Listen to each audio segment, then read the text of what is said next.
Ada jiwa hijrah, asal hijrah, asal hijrah. Dutna wajah saya sekali. Inna Buddha itu ini untuk lagi nama Yesus Mesura. Hari kita hari berdoa ini. An hari kita hari yoga jeta ini orang kita kita udah disediakan. Ini kami ini dari nama kami ada yoga jeta. At least in Canada, 4 years I come to Jenny, I was sitting at Ugura to Million, it teach Alma to be better book in Delhi, why did I sit on the Kami in any part? One day, I must, one for your Gayo, Chichirava, why did you go to the Gayo? The head of this one, a child, you know, now is a gallant for Jeshua, Takoika, if you have one other 600 teacher, put it your one to cover. कुछ मुझे जो तुरंत रहा, तो सवालिस युवा के पास, वान है अन खाना जवान ने कराती उज्जैन युवाओं तक के लिए काउंसु चेंसु वाली वाला ये लोग कभी युवाओं के लिए युवाओं मासानी को खाने तो थे काउंसा दिल्ली की सारी ना कम करवाया वाली युवाओं ने मनी मुन्ने को असली जो वहाँ जेल माला जेल आज ना तो युवाओं मासानी की काउंसा दिल्ली की सारी काउंसा दिल्ली की सारी वन युवाओं की सारी आज ऐसी युवाओं की वाली युवाओं का हिस्सा नहीं युवाओं की होकर ini satu bangka putih luar pun di muda man luar rumah saya di rumah guru luar jalan artis nama jalan desa jauh sekali dan dia jalan bos kalian kamu kerja karena boleh jauh aku masih saja luar tu ni share umama jauh kami itu beriwan kita beri toko mahal jadi berada pun ada di muda one consider कम रखा आमद बढ़ती ओपन तो कम काटेगा बारिया वाले बुया तो आवन तो चेन डाला नहीं चलता गरीब वाले तो जिसको का बुरी है मारी राइले जी कामशे नमशे कोंट्राक्ट ट्रेनिया वही काबुज ओपन तो मतुमा वन काटे जैसे काम से वाले कोंट्राक्ट से कैसे करूँ जंजो मतुमा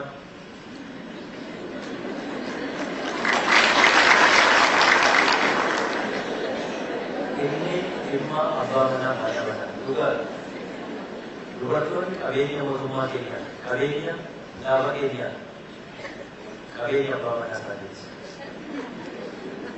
mana tadi kata kabini tadi karena orang tu orang tadi ajumo abang mana orang tadi karena bagi wajib sih dia berdoa dia apa ini nak kasih wajib dari ada ibadah karena consider itu tidak ada terbaca. Anu berarti gigi bau kau garibat, biologis kau jatuh kau jatuh. Orang lalu tadi, dua.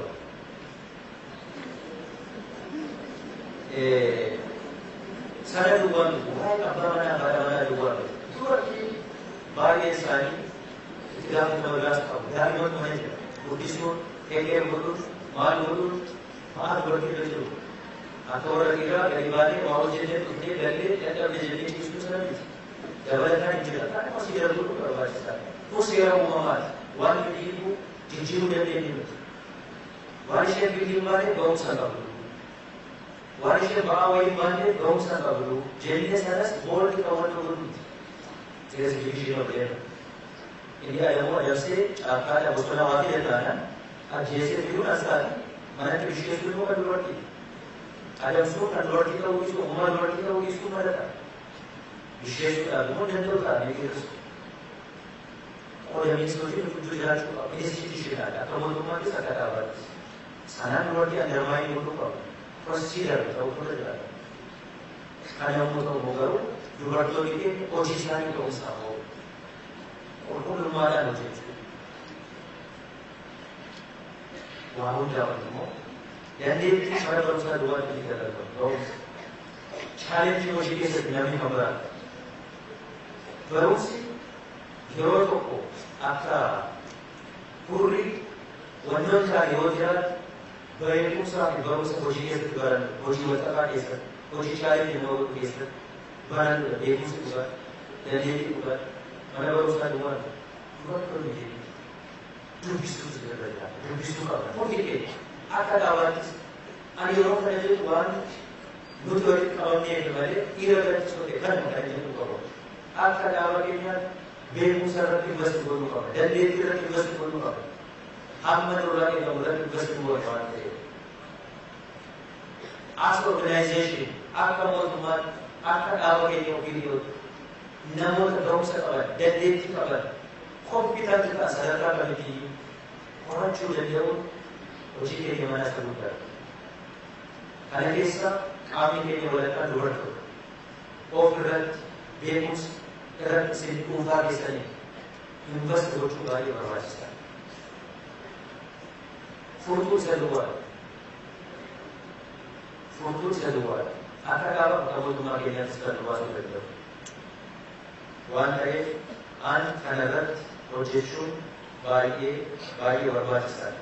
Yoo kana hojjennu beekumsa keenya cimsachaa, tokkummaa keenya cimsachaa, ofii cimnee, ofii jabaannee yoo hojjenne, ofii cimnee uummata keenya yoo cimsine umurii rakkoo keenyaa gabaasa. Umurii rakkoo keenyaa gabaasa.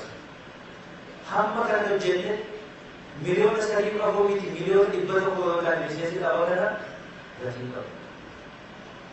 Faayidaan ni qabu. Yeroo geeddaramaa jira. Yeroon ariitii geeddaramaa jira. Waan wanta jiratti dubbatamu waan geeddaramaa jira. Yeroo geeddaramaa jiru kana keessatti duubaan geeddaramu kana dhaabannee ta'a. Ni qofa. Waa hundaa'u dubartoonni keenya kana godhuu qaba, dhiirri keenya kana godhuu qaba, dhaabni keenya kana godhuu qaba. Ammamis dooranne immoo ammamis beektonni baay'ee nu keessaa yoo jiraatan akka dhaabaan dhiiraa dubartii gidduu, akka dhaabaan hoggansa keenya gidduu, akka dhaabaan miseensa keenya gidduu, akka mootummaan aanaa godina gidduu, aanaa ganda gidduu, godinaaf naannoo gidduu tokkummaa gidduu kana gazeedha. Tokkummaa keenya cimsannee deemuu baay'ee barbaachisaadha. Nu warra siyaasa hoogganu, warra biyya bushu, rafnee kaanee duwwaa, aduu eegalee duwwaadha biyya bushuu dandeenya. Tokkummaan baay'ee barbaachisaadha. Wal hubachuun baay'ee barbaachisaadha. Waliin tuusuun baay'ee barbaachisaadha. Baay'ee murteessaadha. Wal gargaaruun baay'ee murteessaadha. Tokko waan nuyi goonu politics dhiiga qaba. Dhiiga qaba. Takka akka idirii fi akka gabaa walitti qabamu fakkaata. No. Dhaaba keenya yeroo hunda jabeessuu danda'u dura jiraata. Yoo dhaabni keenya jiraate dura jiraata. Yoo dhaabni keenya cimaa ta'e mootummaan naannoo Oromiyaa cimaa ta'e kan inni jiraachuu danda'u. Mootummaa cimaa yoo qabaanne waan uummanni keenya nurraa barbaadu hojjechuu kan dandeenyu. Jijjiirama uummanni nurraa barbaadu kan nuti fiduu dandeenyu. Tokkoon keenya dhaaba keenyaa mootummaa keenyaa kan tumsinu tokko taanee kan dhaabbannu maqaa dhaaba keenyaa maqaa mootummaa keenyaa dhaabbataa taanee kan dhaabbannu yoo ta'e. Asiin gadi ba'e kun hawaasaa hamachaa, asiin gadi ba'e kun hoggansa isaa hamachaa, asiin gadi ba'e kun gamanaa wal cicciraa yoo galmatti iddoo tokko kan jiru yoo bakkee koo akkas yoo taate hinjii qaba, gatii qaba. Tokkummaan keenya yeroo kamiyyuu caalaa barbaachisaadha. Amma yeroo qaxxaamuraa irra jira. Yookiin kufnee baduu hanqanaa dhaaba cimaa fi mootummaa cimaa taate gara kuteenyaan hojii ba'u carraan nas qaba. Yeroo qabbanaa qilleensa qabbanaa keessa dhaabbatee kan hojjennu isinitti fakkaatu. Karaa qaxxaamuraa irra jira. Yaadni qaxxaamuraa irra jira. Duuba deebi'uudhaafis karaa isaa dhiyoodha. Duuba deebi'uudhaafis fuuldura deemuudhaafis kutannoo duwwaa nurraa barbaada malee tokkummaa duwwaa nurraa barbaada malee karaa isaa dhiyoodha. Fagoo miti. Kanaaf tokko taanee jabaannee tokkummaa keenya eeggannee yeroo hundammoo jijjiirama uummata keenyaaf hojjechuu danda'u nurra jira. Gaafa sana kabaja qaba. Gaafa sana ulfina qaba. Gaafa sana umurii keenya guutuu hojii nuti itti laafaan itti dabde buunee baane gatii argata. Yoo sana ta'uu baate waggaa digdama nuyi inni itti qaabaa sun itti rakkachaatti namaa baane sun duwwaadhaan baay'ee. Duwwaa yookiin ummataaf ta'e hin taane yookiin nuuf ta'e hin taane duwwaa nuti immoo duwwaadhaan bahuudhaaf hin qabsoofne. Duwwaadhaan galuudhaaf manaa baanee hin qabsoofne hin amaane bu'aa buusuudhaaf jijjiirama fiduudhaaf uummata kanaaf naannoo keenyaaf naannoo Oromiyaadhaaf sana barree hojjechuun baay'ee nuuf murteessaadha nuuf barbaachisaadha. Yeroo kamiyyuu caalaa uummanni jijjiirama duraa barbaada. Haasaa miti jijjiirama duraa barbaada. Jijjiirama qabatamaa hojjetee argamu waan dubbannisan hojjetee argamu duraa barbaada. Jijjiiramni immoo akkas bal'innu tokko keenya dhagaa dura darbachuu qabnu yoo darbanii duwwaadha. Tokko keenya waan gochuu qabnu yoo goone walitti hidhamee jijjiirama jedha malee jijjiiramni akkasumatti minaamaan kan dhufu miti. Aarii tokko keenya gaafata. Kutannoo tokko keenya gaafata. Kanaaf ani dhaaba geessisuudhaaf, naannoo geessisuudhaaf, jijjiirama uummanni nurraa barbaadu, nurraa abdiidhaan du'ee gaachuu kana finnee argamu baay'ee barbaachisaadha. Dhugaa dubbachuudhaaf waan haasa'uu qabuudhaaf haasa'uu dabalee amma waan taayitaa nuyi abaluu achi hidhamee jira. Abaluu achi hidhamee uummataaf hin galu. Isin mootummaadhaan dhiirastaa dura isin dhaabulee yoo godhata jijjiirama dhugaa kan nurraa eegalu uummanni. Wanti jennu kun wanti isin jettan kun yaadamuu qabu keenya. Hundaa barbaachisa kibiriitiin keenya gaaraantiin keenya uummata keenya umurii keenya kan dheeressus kan gabaabsus uummata. Sibiilli keenya umurii keenya kan nu dheeressu sitti fakkaata. Sibiilli sirna keenya naga eegaan keenya waraanni keenya sirna kana umurii dheeressuu danda'u. Addunyaa kan keessatti hojjete itoo hojjete darbii hojjete sibiilaan hojjete. Umurii keenya dheeressuu gabaabsuu kan danda'u uummata. Umurii keenya akka dheeratu gochuu danda'u oolu yoo uummata sana tajaajilu. Yoo uummanni sun waan inni barbaadu jijjiirama fidee quuqama qabaannee dhugumaan nuti dhagaame rakkinni uummata kana nuti dhagaame yoo jenne jijjiirama ta'uu hin jiru. Nu warra amma kana geenyu miti addunyaa kan jijjiiree baru walitti qabamee kumaatamaa miliyoonota miti sababa nama tokkoon addunyaa jijjiiramte biyya kam keessatti individuals nama dhuunfaa kirrii achi lakkoofamtu miliyoona dhuunfaa hiriiraan jijjiirama kan fedhan. Nu warra amma kana ta'uu miti.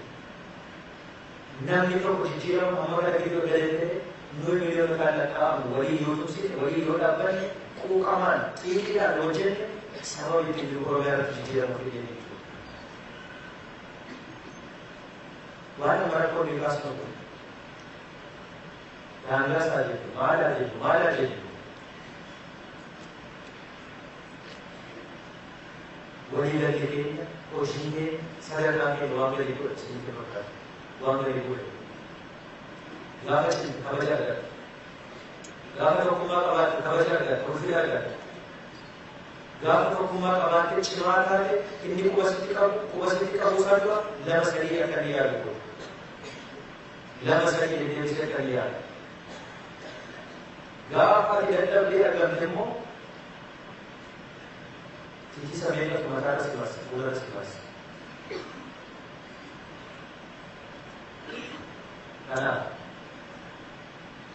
Kanaaf jabaanni cimnee argamuun baay'ee barbaachisaadha. Baay'ee murteessaadha. Isaa hundaa barbaadatti gochuu qabu. Beekumsa keenya guddifachaa, dandeettii keenya guddifachaa, hojii keenya hojjechaa, jijjiirama fidaa, dhaaba seenaa qabu, mootummaa seenaa qabu godhuu danda'u dura jira. Kana kaayyoon keenya waan biraadha. Nuyi kaayyoon keenya manaa baay'ee PhD hooldarii ta'uudhaaf, miliyoonaa ta'uudhaaf yookiin waan biraa hojjechuudhaaf kaayyoon keenya nuyi qabsoo manaa baay'ee. Qabsoon keenya maali? Of ilaalii keenya yeroo hunda of fuulduratti ilaalu xiiqiin ganamaa daldala hirriba dhowwee nu kakaas uummata kanaaf. quuqamee qabsoofee jijjiirama fiduu qabnaadha. Malee daawwataanii walitti makamee miti qabna kaayyoo galma qabna. Kanaaf ani akkuma kaleessa dhaaba keenya keessatti mootummaa keenya keessatti gumaacha gaarii godhaa turtan akkas gumaacha keessatti dachaadhaan dabalamee dubartoonni keenya jabaattanii ofiis tokkummaa keessatti milkeessitanii tokkummaa dhaaba keenyaa mootummaa keenya cimsitanii dhaaba keenyaa mootummaa keenya gara fuulduraatti fuunee bahuutu nurra jiraata jedha. Egaa namni baay'ees dadhabeera. Oomishni akkasumatti qabdanii maal keessanis akkasumatti hiiktanii kanaa ol isin dadhabsiisuun gaarii yoo hin taane ergaan gabaabduun ani isin jedhu kanadhaa ammaaf umurii jira galatooma.